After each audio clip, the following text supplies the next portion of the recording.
The deepening cooperation between Russia and the DPRK is something that should be of concern, especially to anyone that's interested in maintaining peace and stability on the Korean Peninsula, but also supporting the people of Ukraine as they continue to fight against Russian aggression. And so, of course, you're well aware of DPRK providing ammunition and weapons to Russia that's been able to help them perpetuate their illegal and unprovoked war against the Ukrainian people. So it's something that we're going to continue to keep an eye on.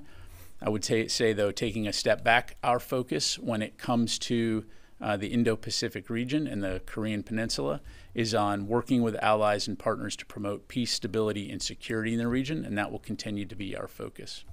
This kind of behavior is provocative, it's reckless, it's unnecessary, and as you highlight, it could lead to something bigger and more violent. And so we're going to continue to stand with our Philippine allies. We condemn the escalatory and irresponsible actions by the PRC to deny the Philippines from executing a lawful maritime operation in the South China Sea.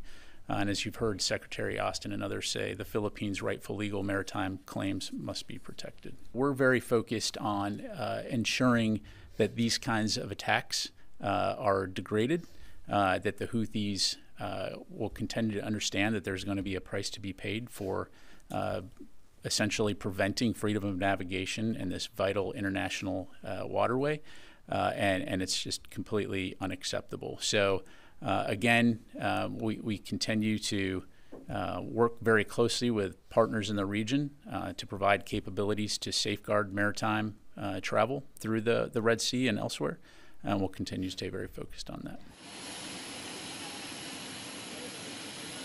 I think a lot of this is really meant to, upgrade the relationship and demonstrate that the relationship is deepening.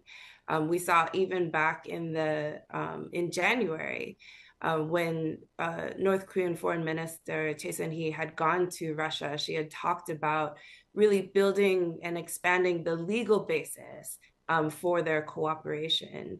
And I think the expectation here now, and especially coming from Russian press, is that there will be a treaty signed, upgrade the relationship, and then, and likely to expand the level of cooperation and include some security components within that treaty. They have a common problem, and that is sanctions. And Putin has really been leading what he considers and what he deems the war on the West, and trying to create a multipolar system and sort of upend or create an alternative to a US-led world order. That US-led world order has certainly caused problems for North Korea as well, right? North Korea is also under sanctions. And the two have offered each other, political and moral support in trying to resist sanctions. So Russia has, blocked the imposition of new sanctions at the UN Security Council in recent years, and just vetoed the extension of the mandate of the panel of experts that monitors sanctions implementation and evasion for North Korea.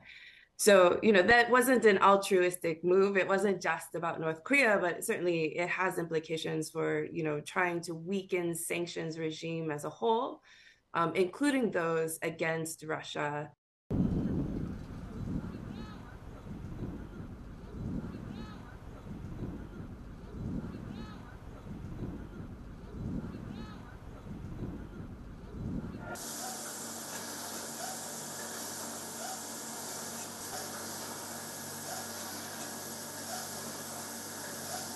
North Korea stands to gain a lot from this relationship, especially in the short term.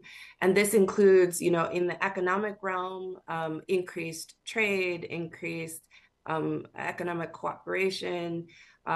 We've seen, indications of, for instance, agricultural cooperation, and even, the willingness of Russia to receive North Korean workers again. As well as, political support. Again, both have really been stalwart in their moral support for each other's endeavors against the international community and against international law. But there is a military component to this as well, and so Russia is the first country, basically since the collapse of the Soviet Union, that's been willing to offer North Korea, military cooperation, and so this does give North Korea opportunities to upgrade their hardware in their conventional side, as well as their military reconnaissance satellites and their space programs, which Russia has said openly that they'd be willing to do. And then the big questions, of course, are whether Russia is willing to help in the WMD side.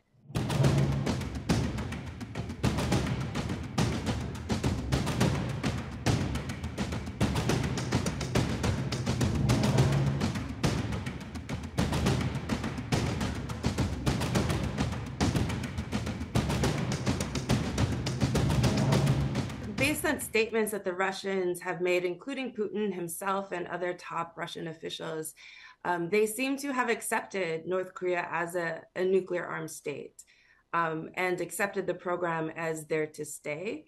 They're at the same time, they do still, parrot language about not violating international law and upholding sanctions on some level.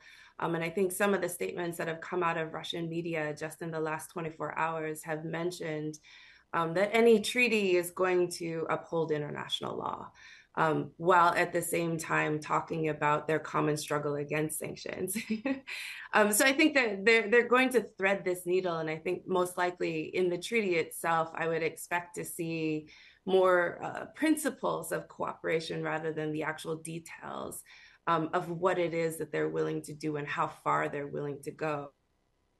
There are serious concerns about how much technology, how much cooperation the Russians might be willing to give the North Koreans, and how much that might advance North Korea's WMD programs.